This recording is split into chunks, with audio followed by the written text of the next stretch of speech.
You know, you don't like having to do it on Zoom is different, but doing everything I'm doing here. Right. I'm glad you were able to get it back going.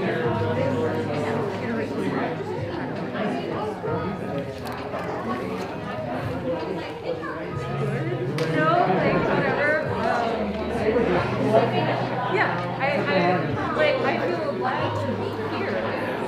There was a time, several times over the past 2 years, even if I wanted to be out, I wouldn't want to be out, but now it feels okay to like gradually reemerge. Yeah.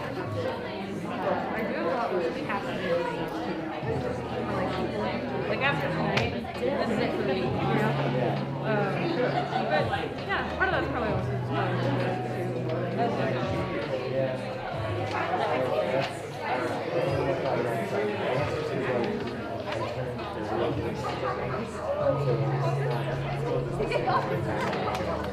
Sure. Yeah.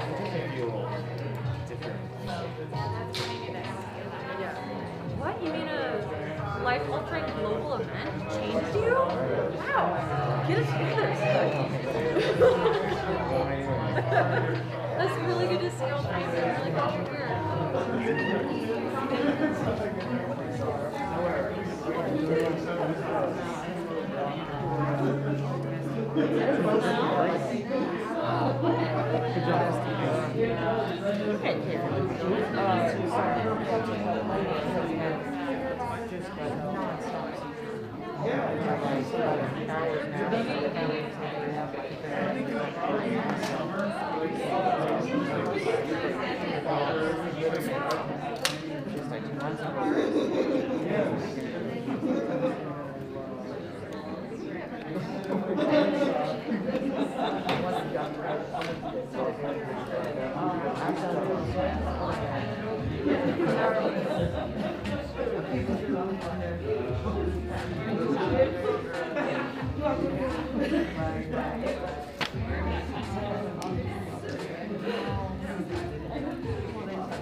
Yeah, I'm like, I've been doing a lot of videos.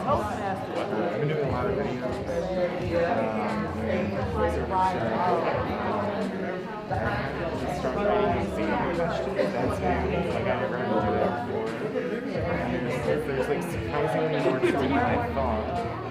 But I've been getting like people complimenting the ones I've been coming up with. So that was a really good question and stuff. Right, yeah. I got shout out for something. Just like really excellent question. It was awesome. That feels like an art form. Yeah, I mean, it's like a. I know. Mostly writing intention stuff.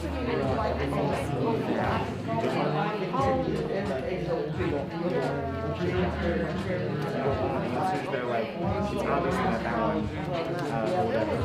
But he wants that someone who is truly experienced, understands who is the answer to the question. And they read all the study guides that you put up there. I had to help out with that. That's fine, line. I had to take a whole course on how to do things. What were the questions saying? It seems very meta. Yeah, right. Oh, it's this whole how many deflectors do you have to have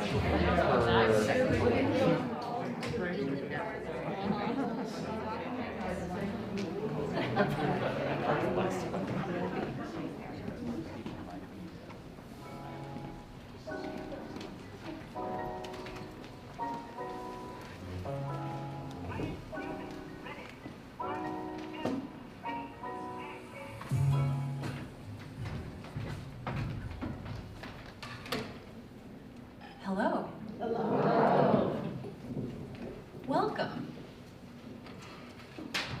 My name is Molly Pearson, and I am on the Campfire faculty, and I'm on the special projects team. And before I joined the team, I was a Campfire fellow. So raise your hand if this is your first Campfire. Hey, great, wonderful. Well, we are so glad you're here. So let me give a little picture of what we strive for at a Campfire event. You know that feeling when you are at an actual, literal campfire, and you have that feeling of warmth beyond just like from the heat of the fire, but a feeling of warmth and connection with the people gathered around it. And even as you walk away, like the fire fizzles out, you part ways for the night, that feeling still lasts with you.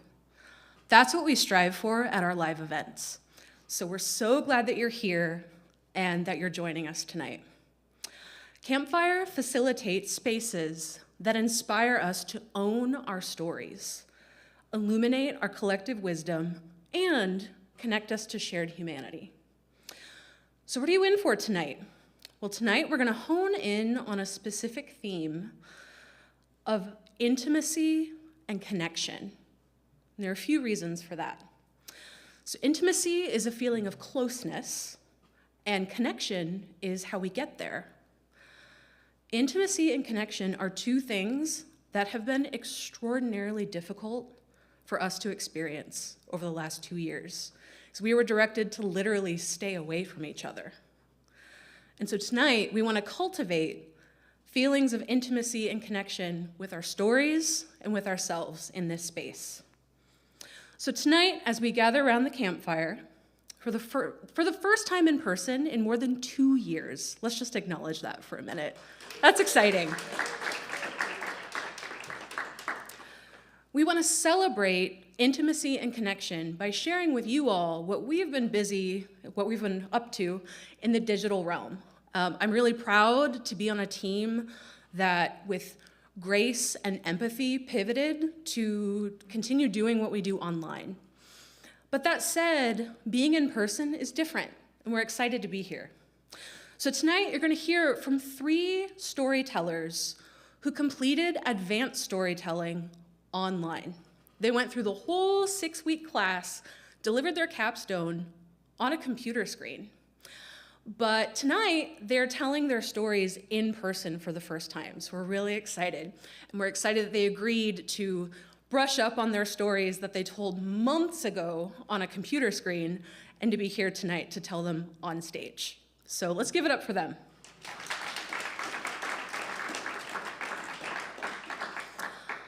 But first, I have some shout outs. So first, I'd like to acknowledge my fellow members of the Campfire team. If you're on the Campfire team, would you mind standing and giving a wave? We're scattered around. And shout out to Amma, who's in Boston, who can't stand and wave, but she's with us too. We all have name tags that say team member. So if you have any questions after the event, feel free to flag us down. We're happy to chat with you. I also would like to introduce our storytellers. We have 3 storytellers tonight. First, we have Noki Ray. Note that while Noki is on the Campfire team, they are also a storyteller tonight. They completed their advanced capstone way back in the spring of 2020, our very first online class. Now, 2 years later, they're on the Campfire team, so that just goes to show how long it's been since we have gathered in person. We have 2 other storytellers tonight. We have Carlo Sanfilippo and Jude Hegney. Let's give it up. And Carlo and Jude also completed their capstones online over the last 2 years. So we're so excited to invite all 3 of them. I also want to give a shout out to everyone who's been involved with our fancy new look. So if this is your first campfire, you maybe haven't even noticed, but for folks who've gathered with us at Campfire before, you might notice things like our new logo, our new colors, just an overall refresh. And so big shout out to everyone who has been involved in that. The designers, our consultants, past audience members, and class members who have been involved in helping us create this stronger, more polished look. So take a look at all the printed materials that you have in your packet. But that said, that means we have some vintage Campfire swag to give away. Collector's items, if you will. So grab your packet that was handed to you when you walked in. And on the front side of it, if you have a little black dot, just in like pen ink, that means that you won some swag. Hey! All right, so we have one over here. Where else? Back here, right here. Awesome, congrats. Before you leave tonight, stop at the front table, and we have some stuff for you to choose from to take with you. So thanks so much. And we also have complimentary stickers and magnets for folks who are interested in our new branding. All right. So if you were involved in that process, whether you were a designer, consultant, participated in interviews for our fresh new look, would you mind raising your hand? Awesome, so we have some folks with us. Thank you. Thank you so much for your support throughout the process. Okay, so let's get to some stories. So again, our theme tonight is intimacy and connection. Since these storytellers completed their capstones online, this is going to be their first time telling these stories in front of a live audience. And so over the past few weeks, as we've met up with them to go over some coaching sessions to get them freshened back up on their stories, we noticed a unique through line through all three of these stories that are directly related to intimacy and connection, but perhaps in unexpected ways. So listen for that thread as they tell their stories tonight. And in the spirit of our theme of intimacy and connection, let's remember a couple of things. Let's honor the storyteller. Let's listen free of judgment and be open to their experiences that they're sharing with us. Additionally, be present. It is a gift to hear someone's story. So that said, leave your phone behind. Let's all literally take out your phone right now. Don't just turn it on vibrate. Put it on airplane mode or even off. All right, everyone. Okay, I'm hearing like zippers. Great. Okay. This is such a gift, and being present is a gift that we can give in return. So before we hear from our storytellers, let's take a collective breath. Re-emerging into the world may feel overwhelming. It may feel kind of scary. So let's take a collective breath, lean into this space that we are cultivating tonight together on the count of 3. 1, 2, 3.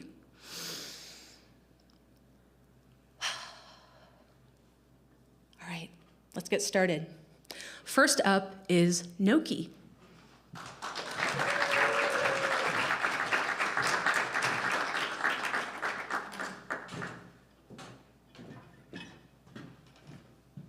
Hi there. Oh, it's been a while since we've all been together. This is a little overwhelming, so please have some grace for me. All right. So my best friend Amelia swears she wasn't flirting with me the night that we met. It was my first trans support group, and I'm at home. I'm getting ready, trying to find that perfect outfit in an apartment that I just moved into like 2 or 3 months beforehand after my separation. And I should be super excited and happy, and I was, but I found myself just a bundle of nerves because I knew that I would show up and they would look right through me and they'd say, no, you're not trans enough, you're not queer enough, right? But I'd been waiting my whole life for this moment to start this adventure, so I went and I showed up anyway, and I'm so glad I did because everyone was incredibly kind and supportive. But there was this one person in particular with dark curly hair and super cute freckles who was giving the most intentional and wonderful feedback. And right away, I just felt drawn to Amelia's warmth and intelligence. After group, they were all going out to a local cafe, and they asked if I wanted to go. I'm like, yeah, of course I want to go, right? But I realized I hadn't been to this area before, and it took me a while to find somewhere to park. So when I finally, walk in the door, I take a deep breath, and I breathe in that coffee, and I'm searching the room, trying to find them, and I see them across the room. And I don't know if you've ever been that person who's gone to a new school or a new job, and you walk in and the table's full, right? My heart sank. And all those emotions that I was feeling at home came all up again. Like, I don't belong here. I don't fit. But of course, someone looked up and saw me and smiled, and they said, hey, Noki, grab a chair. We're going to make room for you. So as I'm sitting down, I'm getting settled in, the happiness comes back, and I'm feeling better. But that's when I realize I am tired. I'm autistic, so I already knew it was going to be, not the easiest of nights. But I just spent the last 2 hours in this brightly lit room with a bunch of strangers, bearing witness to a part of myself that I had learned the hard way, time and time again, to keep hidden from the world. So I just sat there quietly with my hands in my lap, hoping I didn't come off as weird, until I felt somebody breeze past me on the left. And I heard the scraping of a chair, and I felt it being set down next to me. And I look over, and it's Amelia. And she has this really great way of drawing people out, and so pretty soon I was jumping into conversations about books and board games, and I was getting to ask questions about the trans experience from people who have lived it for years successfully, right? It was incredible. Eventually the cafe shut down, and we all went outside to start our long Midwestern goodbyes. And my body said, hey, we're tired. Now we are exhausted. Maybe we should go home. But I wasn't ready, right? I felt like I had just gotten a foothold into this group of courageous and beautiful humans, and I just wasn't ready to give it up. So I stuck around. Even as other people started filing off to their cars, I stuck around, and I stuck around until there was just one other person. And of course, that one other person was Amelia. She asked me where my car was parked, and I was like, 2 or 3 blocks away. She asked me if she could give me a ride, and I said yes. But when we got to my car, instead of giving me that signal, that's like, hey, it's been a really fun night, but it's getting late, so get the hell out of my car, she started up another conversation, and then another one, and another one. And I can't remember exactly how late we talked, but eventually my body was like, I've had enough. We have work in the morning, so I thanked her for everything. I got in my car, and I drove home. I am someone who keeps a meticulous diary, and so I went back and I looked it up, that day just to see if my memory and what I'd written down matched. And among all the emotions, the hopes and joy and fear and anxiety, all those little details that I just wanted to capture because that day was so important to me, it was pretty obvious that I had a thing for Amelia. And I thought, with all the attention she was giving me, that, maybe she felt the same way. So the next week, I showed up to group. I may have been just a little bit, maybe sort of, very excited to see Amelia was there too. And when it was her time to speak, she dropped the hint that she played music, that she was a musician. And I thought I'd be real cute, I'd be real slick. In my feedback to her, I was like, well, I play an instrument too. Maybe we could get together at your house sometime and jam out. And then I realized what I had just done, right? I had just flirted with this woman in front of a room of people I was just getting to know. But Amelia looked at me and she smiled that smile, where her eyes closed almost all of the way. And she said, yeah, we should definitely hang out. And so later that night at the cafe, we made plans to hang out the following weekend. I ended up getting sick, and so we had to reschedule. But instead of putting off our friendship any longer, we decided to start texting. And I went back in my diary to look at that day, and we talked from noon until 10:30 p.m.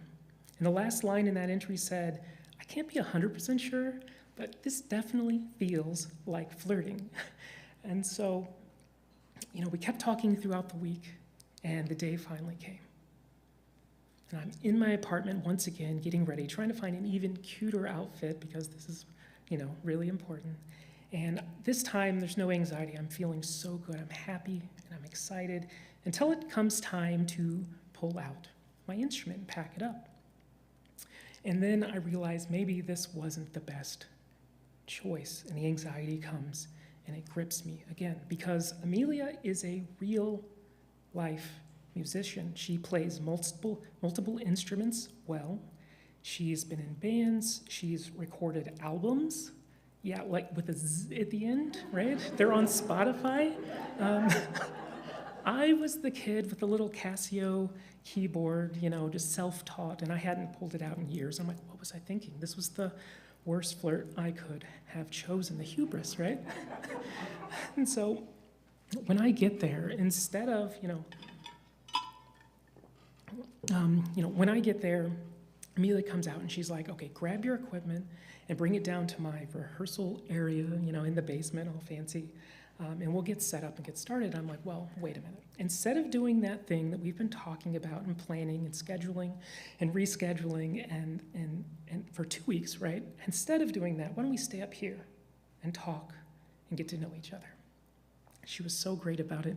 She instantly, jumped up. She grabbed a bottle of wine and some snacks, and she handed me a cat, which as an introvert was like the best thing she could have done, right? And then we sat down on either end of her big brown couch. Now we started off with the broad and, relatively easy topics of conversation, and after a while it felt like maybe we were getting closer on the couch. And you know how it goes, right? You might get up to go to the bathroom or get more wine, and then you might sit down a little closer on the couch. And then all of a sudden, I think we loosened up from all the wine, and our banter games just went through the roof, right? Like we're cracking each other up. We're having so much fun. We're talking about everything under the sun. It was great. And we are definitely getting closer on the couch. And there's no way that Amelia can deny her flirtations that night, because all of a sudden, she pulled me into her arms and she kissed me deeply. And then I freaked out. There were a lot of things going on for me in that moment. I had just gotten out of a long and unhappy marriage, of course, so I was, any kind of intimacy was going to be scary. And also, even into that moment in my life, in my mid-30s, I was still haunted by the ghosts of my Southern Baptist heritage that told me all the way back, from the age of 9, that my queerness was an abomination. But I think the biggest thing for me that night was I didn't know what our sex was going to look like. Hormone therapy affects our bodies in big ways and in small ways, and lately my body hadn't been as cooperative in the bedroom. So I looked at her and I said, I'm so sorry, but I don't think I'm ready for this yet. And she was hurt, of course, and I was incredibly embarrassed. And you'd think that our friendship would get a lot more casual after that, right? We'd see each other at group, maybe we'd text each other a cat meme here and there. But that night really set off a cycle for us where she'd invite me over and we'd hang out as friends, and then maybe a time or two later we would cuddle up on the couch and watch a movie as friends, and then maybe the next time we might start smooching a little bit, but just as friends. And then eventually one of us would say, hey, we're having so much fun hanging out as friends. Maybe we should try dating again. But inevitably one of us would get scared. So this cycle would continue, but eventually we did, don't worry, we did eventually get back to her bedroom. And I remember she turned down the lights and turned up the music, and then she kicked the cat out of the bedroom, which, okay, that's a choice, that's fine. But when the kissing and the heavy petting finally got to that point of no return, right? Like, it's happening. Once again, I froze up, and I pulled away. And I moved my body to the edge of her queen-size mattress, and I tucked my arms under my body, and I turned my head away towards the wall. And I thought to myself, this is it, right? This is the moment where she finally realizes she just can't do it anymore. But Amelia did what Amelia does best, and just like that night when we met outside the cafe late at night, she asked if I needed help, and I said yes.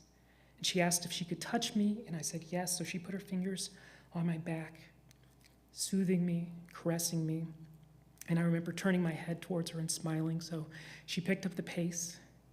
And after a while, I started making those intimate sounds, right? Let your partner know, like, you're doing something real good. Don't stop now. So she continued touching me in these intricate patterns all over, heavy and then light and then fast and then slow. And eventually, when she lifted her hands from my body, I realized that there was this swirling ball of energy in my chest. And I didn't know what it was. I'd never experienced pleasure like that. And not just for the body, but of the spirit. I was fully present in this moment without fear or shame, without ego. It was beautiful. And so I let Amelia know what was going on. And immediately she put on her thinking cap and her scientist frock, and she's like, we are gonna figure this thing out together. And so she's like, I'm gonna touch on your neck, and I could feel the energy move to my stomach. And she's touched on my arm, and I could feel it shoot through my legs. She's like, well, what if I touch your arm and your leg at the same time? Or what if I swirl on your chest clockwise and then counterclockwise? And then what if, and what if, and what if, until we collapsed into each other's arms. And then we pulled out our phones, right? And let me tell you, trying to search the internet for what had just happened without knowing about Tantra or other sexual energy practices was damn near impossible. But I felt like in that moment, everything was going to be okay. And even though we continued that cycle month after month, trying to figure out if we were more than just friends, I knew now that there were other ways to love. And it was going to be this awesome experience getting to figure them all out. And from time to time, Amelia and I would get together, and we would explore those possibilities together. Until one morning, we'd been hanging out day and night for 2 weeks, and Amelia sits up in bed, and the sun is streaming in her stained glass windows, illuminating those dark curls that I still adore so much. And she said, is this it? Is this the moment we finally get together for real? And nothing has ever been so easy to say with such certainty than, yes, my love. Later, I would write in my diary that we don't always get to choose the endings to the stories we set out to tell for ourselves. I wanted to give insight into what it was like for me to discover and cultivate queer intimacy all the way in my mid-30s, and it's turned into this love letter to my best friend. And that no matter who flirted first or who pulled away last, we held on to the hope that we would find each other in the end.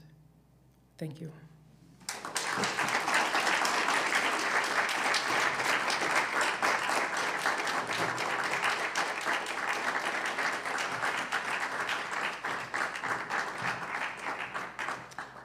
Thank you so much, Noki. Up next, we have Carlo. Please welcome Carlo to the campfire.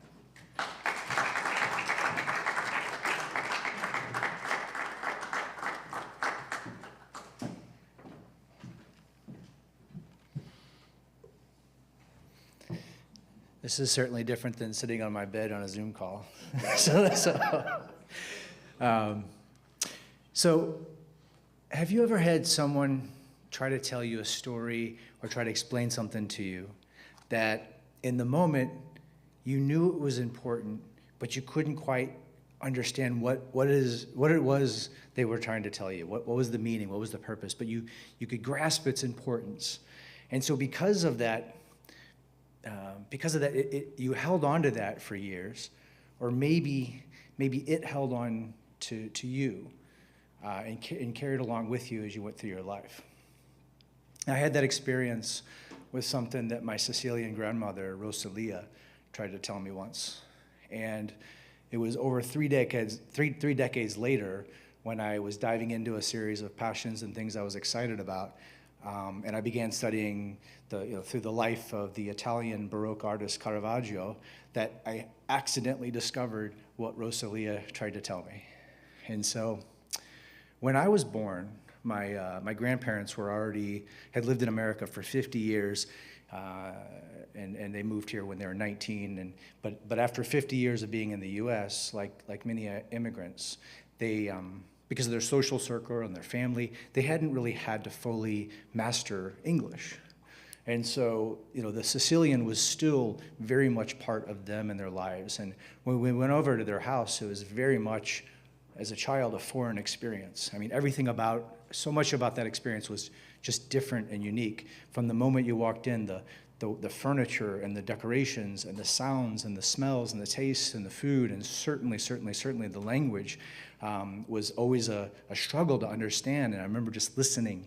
And even from the moment we knocked on her door to go see her as a kid, by that point she was in her 80s, and we'd knock on the door and you'd hear her way before she got there because she had this walker, and you'd just hear the thump, thump, thump, thump. And I remember as a kid feeling sad for her, like she was struggling, it was hard. But when she opened the door after what felt like an eternity, just this look on her face, just this radiating love and joy and just almost laughing. She was so happy to see us. And she grabbed me by the face and go, "Carlo," and just kissed me on the face. And she grabbed my brother, "Maiko," and she grabbed my brother and kissed him on the face. And that was one of the mysteries, Maiko. My brother's name was Mark. In all other circumstances, he was Mark. But in that household, among all the other things I didn't understand why or what was happening or what was being said, he was Maiko, and we just accepted it. And one day we were leaving, and as we were leaving, just the leaving was the same as arriving. She would never have said goodbye and let us walk out. She walked us to the door. So this tiny little house, it was, a 30-second or less walk, but I mean, we went with her, and she just thump, thump, thump, thump, and she never complained and just would be talking the whole way. And one day we got to the door, and she turned, and she's looking down at my brother and I, and looking down. She was maybe 4'11", something like that. So we were little, but she just was beaming with love. That was one thing that was never a mystery, is her love. And she looked down at us, and she said, "Let me tell you why I know his name is Maiko." And she dove into some story about the Archangel St. Michael and something about a sword and a whole lot of things I didn't fully understand. I just couldn't understand what she was saying because of her accent and the way she said it. And my father was never really good at explaining those things. So she got done with that story and was beaming down and very proudly said, "And that's how I know his name is Maiko." But it was still a mystery. And it stayed a mystery to me for years later, and eventually she passed. And I never knew, but for some reason I always remembered that. Why did she think his name was Mike? And I had told myself stories. Well, maybe it was dementia, or maybe it was this, or maybe it was that. But it was always a mystery. And then, years later, about 7 years ago, my father passed away. And something sparked in me because of a lot of other things I had gone through in my life at that point, where I'm like, I'm just going to dive into this part of myself. I grew up and went into this little household that felt like stepping into another country. I don't know anything about Sicily or Italy or Italian, and I just dove in. I found a teacher online via a website, and she lives in Rome, and Valentina, I start talking every single week, just diving into everything and learning and speaking, and suddenly the language of my grandparents was becoming something I could understand. And then I began diving into, I always loved art and history in college and high school, and I had a chance to start diving into, to try to understand Italy, diving into the lives of these Italian artists that I found so fascinating. So I started devouring biographies about Michelangelo and Leonardo and Raphael and Botticelli and all these people. It was just so exciting to me. It's fun. I just feel like I'm getting this connection to this part of me.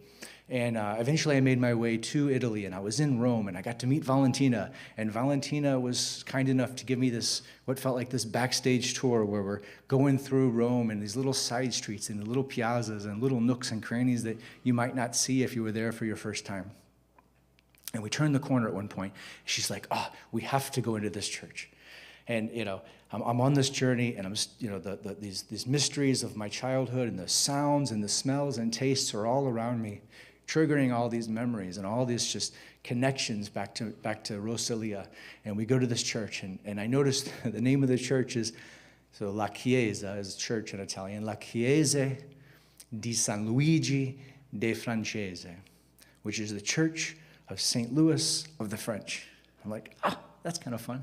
So it was like this little fun little synchronicities. I get all excited, and she's like, we have to go in here because there's some Caravaggio paintings. Now, at that point, I knew nothing about Caravaggio, except he had painted a picture that was on the cover of the only book I kept from my years of college. Like all the finance books, everything, I don't need those anymore. But this painting was so beautiful. We didn't even get to study him or his work or that time periods in that class, but the painting was so gorgeous and amazing. I just stared at it for many, many years. I kept the book because of the cover, I just loved it. So she's like, well, we have to go in there because of the Caravaggio. So we go to the front of the church where the altar is, and we make a left, and we go over to this little chapel that's off this nook of the church. And the chapel had 3 walls, and each wall had this giant painting from the life of St. Matthew, and they were all done by this artist when he was like 22 years old or something silly. And there was the painting from my book, and we can go ahead and pull that up if you can. That bigger, wider than my arms. And, is way big. I thought it was this big. I had no idea. I didn't study it, but how big is it? I don't know, this big. But it's huge. And I don't have like any celebrity crushes or sports heroes or anything but staring at that, I felt like one might if they had a celebrity crush and they turned the corner and there they were.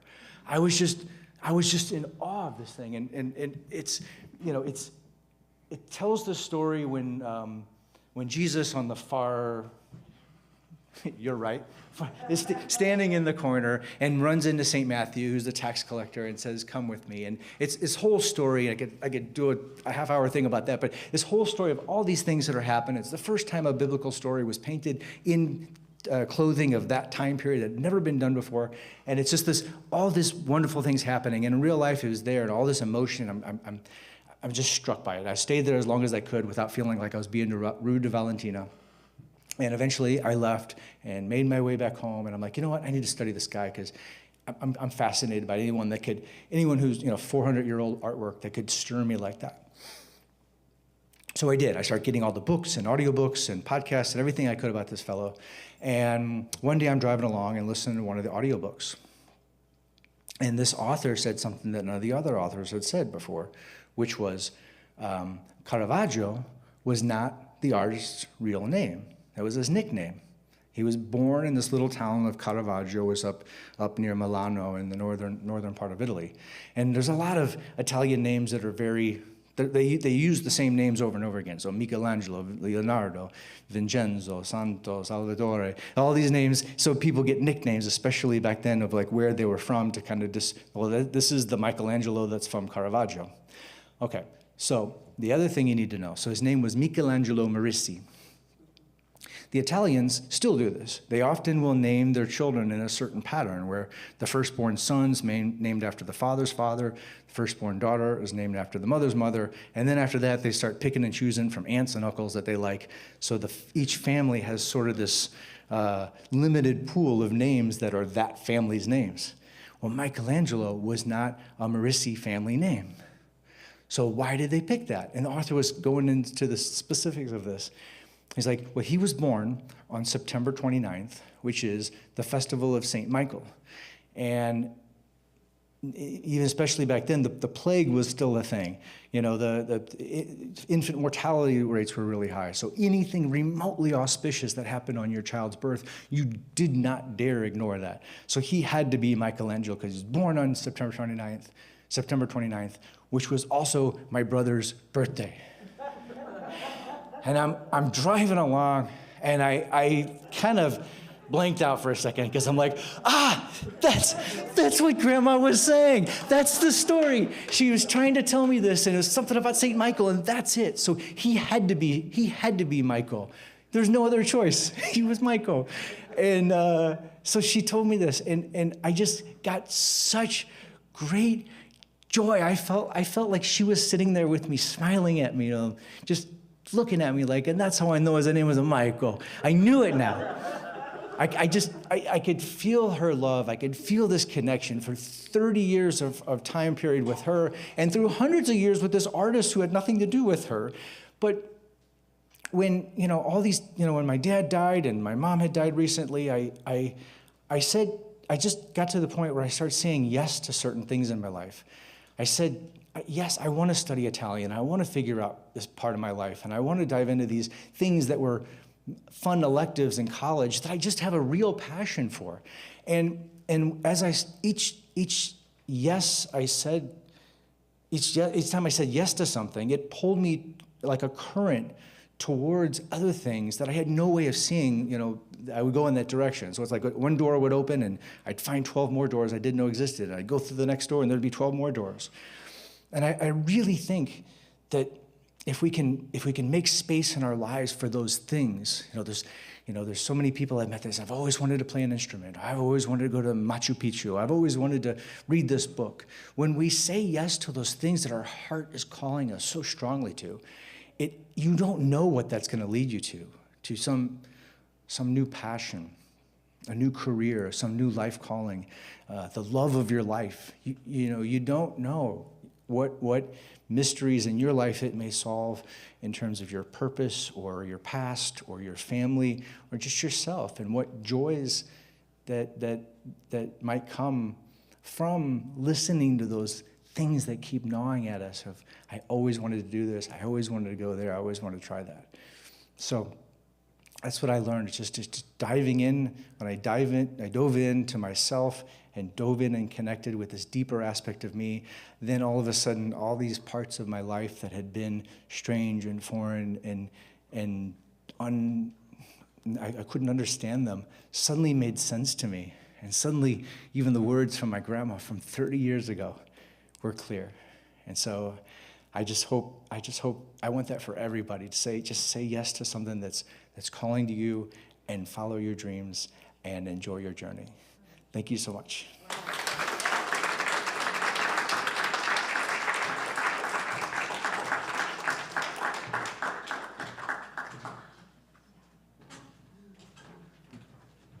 right. Thank you so much, Carlo. Up next to the campfire is Jude.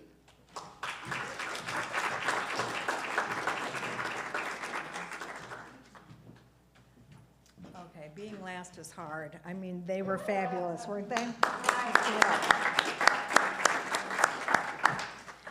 All right, our country, wow, it seems really divided now, doesn't it? Oh my, we're so divided politically, religiously, economically. You'd think that a worldwide pandemic would bring us together. No. We can't even agree on the small things. Like, how do we say that acronym? GIF? Is it GIF or is it GIF? I mean, come on. Does pizza really have to have pineapple?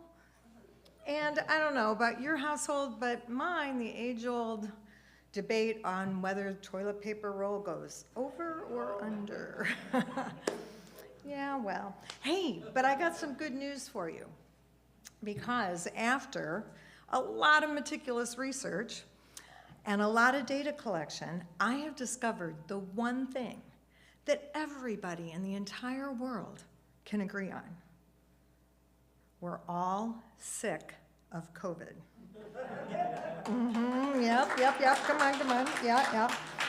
Well, the bad news is that my story has a little bit to do with COVID, so you can groan now if you want, but don't leave yet, because it's pretty good. So my story takes place in fall of 2020, and just to help set that time for you, because time is so weird now, that was the time before we had vaccines and after masks were widely available. And it was a time period where lots of people were making some individual choices for themselves. Lots of ordinary activities had become very risky.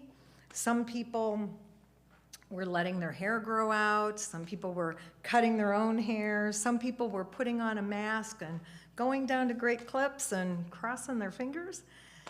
Some people with family get-togethers or friends. Some people were staying completely isolated. Others were doing the backyard things where people were 6 feet apart. And then other people were putting on the mask and they were hugging grandma and crossing their fingers. So, you know, people had to make different choices. And one day, I did my own little personal risk assessment for my daily walk. And I figured, I'm going to be outside. I'm going to be alone. I'm walking to the park through a residential business type area. And if I see any strangers, I'm just going to speed on past. Stranger, danger. Not going to have anything to do with strangers, that's for sure. So I decided to leave my mask at home. So I'm out walking, and it's one of these beautiful days. I mean, the sky was this intense blue, and the trees were in all their glory. Oh, and the air, it was so invigorating. It was so good to be out of the house. I'm sure I had this kind of goofy grin on my face, and I even waved at a couple of strangers as I sped on past. And as I was rounding the corner to the bank and to head home, I noticed this woman at the ATM. We were waving, and for some reason, I still do not know why, I stopped. Don't know why. At one point, we were talking about the weather, about how beautiful it was, and then we started talking about other things. Now, she was still, 10 feet away, so it was safe. It was fairly safe. And we started talking about other things, and we ended up talking about that Disney movie, Soul. Have you seen it? If you haven't, you have to see it. The animation is like fabulous. Well, it's about this soul who does not want to come to Earth. I mean, maybe it heard about the pandemic, but whatever. They kept trying to get the soul to come to Earth, and it was not having it. And it's also about this musician, this man, who is very, very, very focused on his future goals and what he wants to have happen. And he's very afraid that things are not going to go the way he wants. And he's so focused on his future that he really is missing a lot of the magical moments that come up in his daily life. So we talked about that movie for a while, and then, as women of a certain age do, we started asking each other about our children. And I had noticed that this woman had beautiful, dark brown skin. And so I proudly proclaimed that I am the mother of 2 grown-ass biracial men, 30 and 22. And normally I stop there. But there was something about the tilt of this woman's head.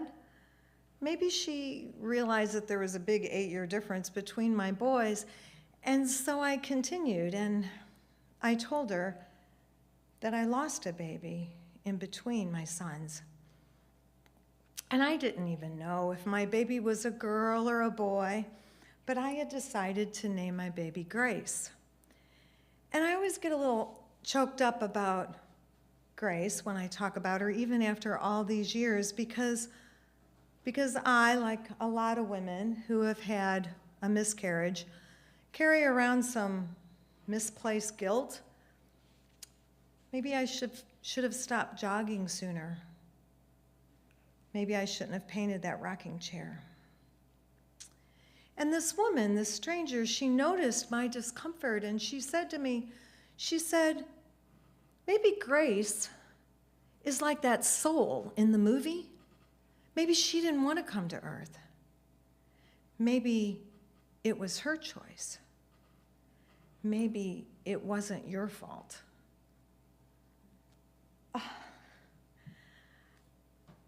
that gave me so much comfort. Comfort that my friends and my doctor and my family had not been able to give me all those years. And so I asked her about her children.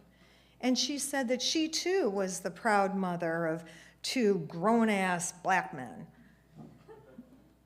But then she said, there used to be 3. That her youngest was murdered.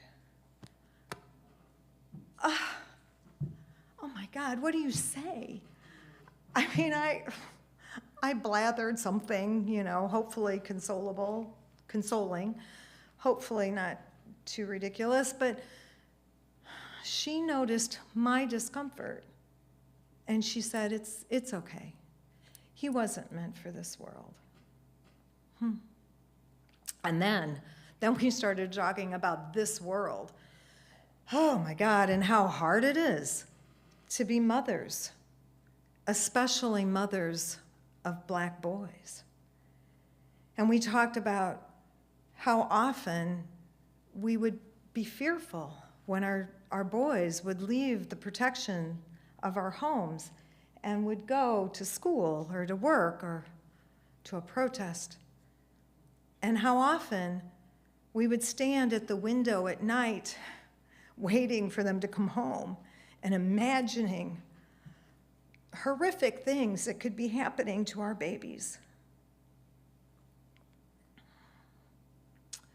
I told her, I said, I gave my boys the talk as best as a white lady can. And then I tried to offer my sympathy for her son, her youngest son, who she had lost, and she said, no, it's okay. He's in a better place.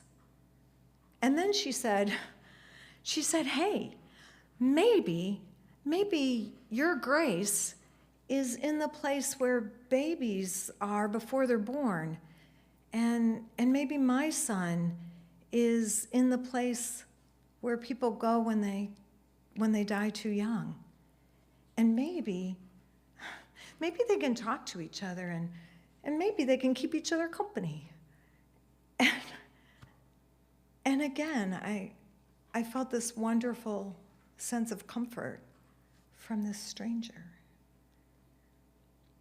And then she looked at me kind of shyly, and this slow smile spread across her face.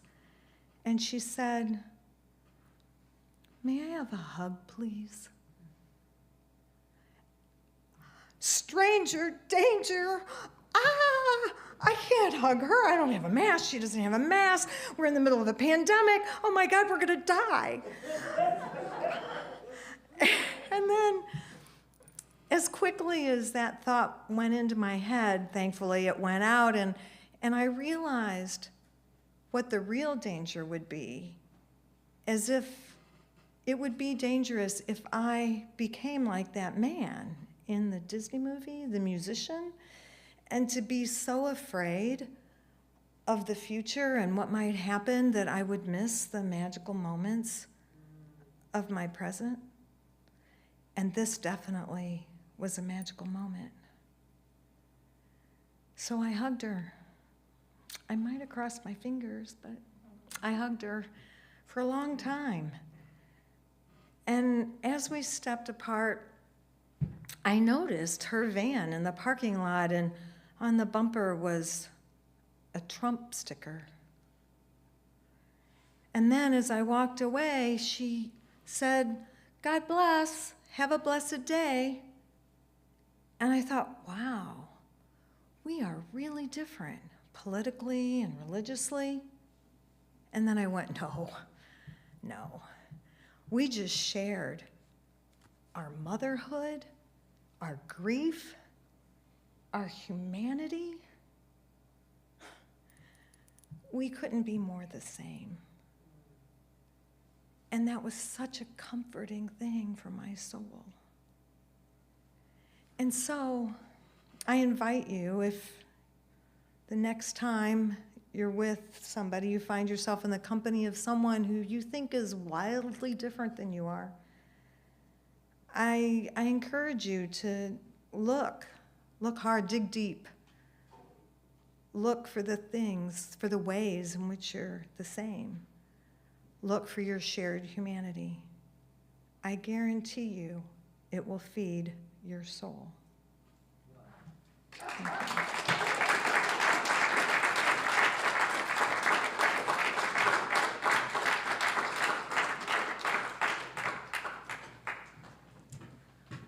All right, thank you, Jude. Let's give it up one more time for all of our storytellers.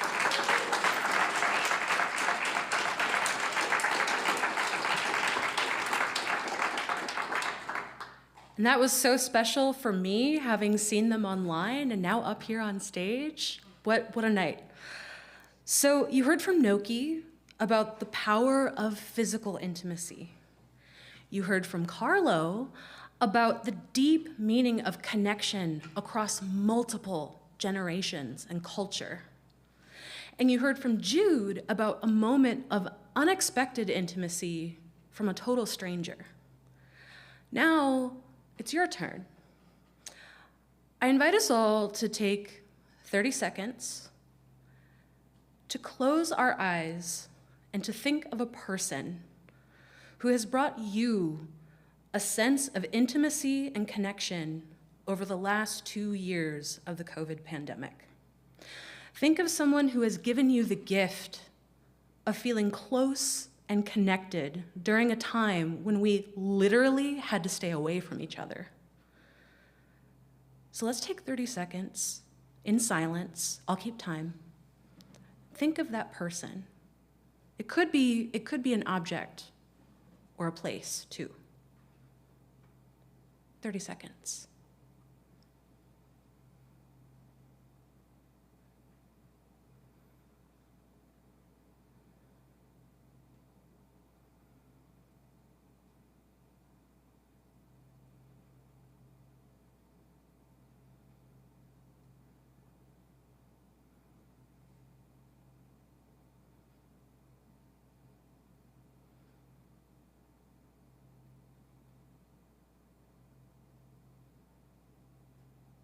Okay.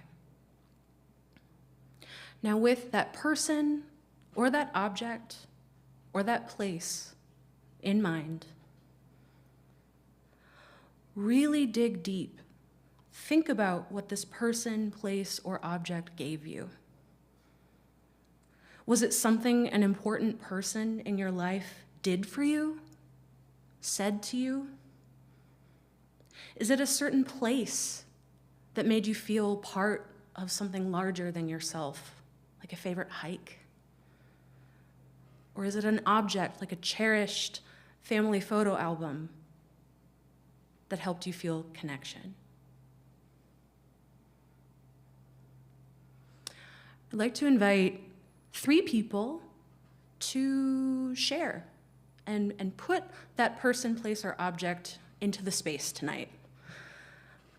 We have Mariah, team member Mariah, if you can raise your hand, who is coming around with a mic. So please keep your mask on.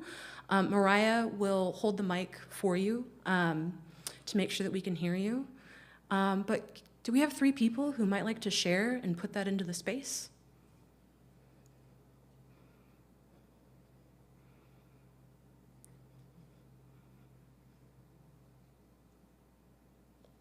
We have a hand over here.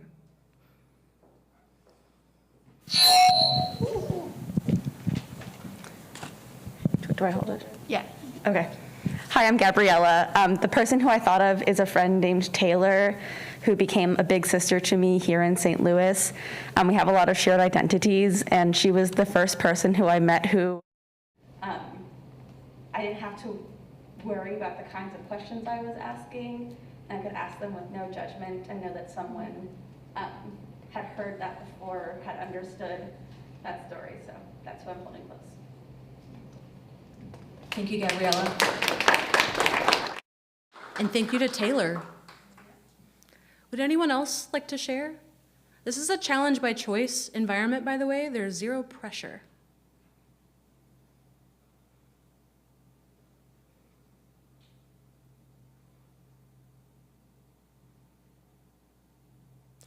I know I can share. My neighbor Miles, we knew of each other for a while. We ran around in like similar activist spaces and, knew of each other, had no idea we were neighbors until we were on a Zoom call together during lockdown. And he was on his phone and he was walking like on our street. Like I was like, I know that street, what the heck? And so I sent him a private chat and I was like, you said you're on your way home. Are you on the 4,000 block of Oletha? And it turned out we were neighbors. And so for weeks afterward, we left meals, cat treats on each other's porches.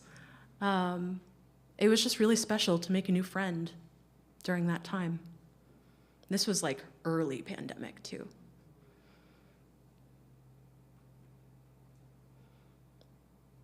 Anyone else?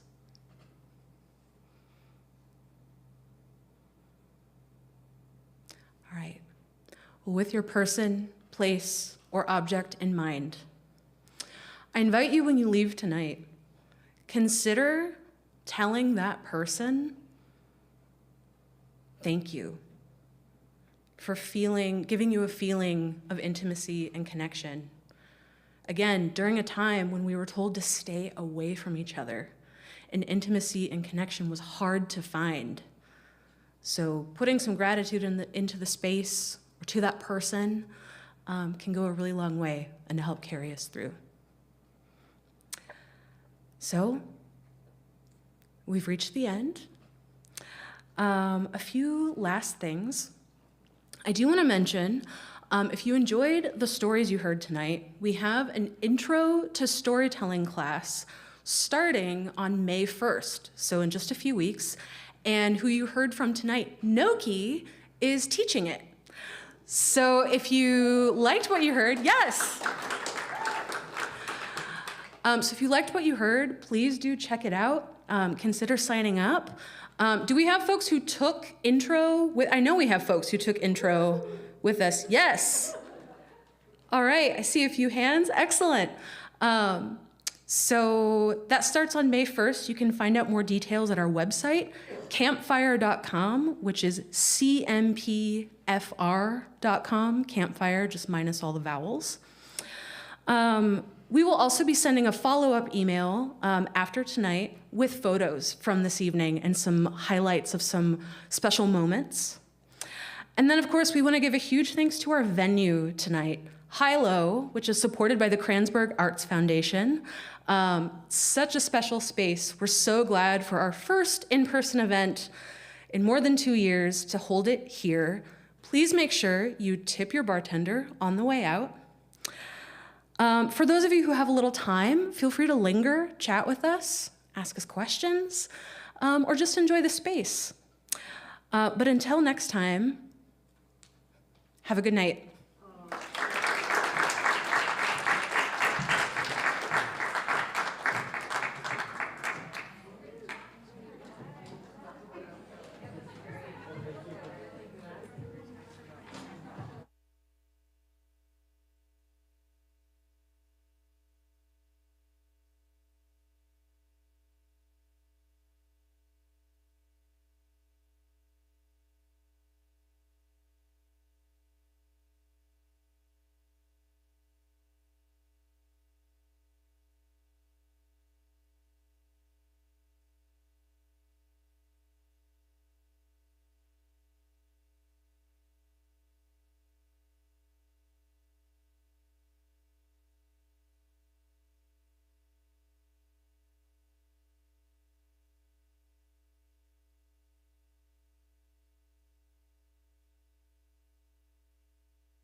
That was great.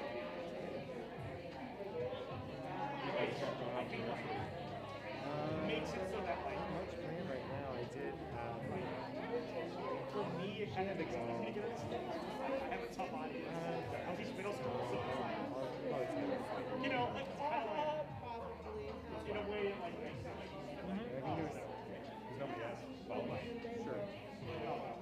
That's true. No one does. Yes, I've used that word before. Actually, there were times at work where like diarrhea didn't want to say it, so I told them I was throwing up. So I'm like, that's also there are no follow-up questions. But all I think is for me slightly more comfortable to admit. Now I just tell them I'm not feeling well. Like, that's gross. Yeah, I guess.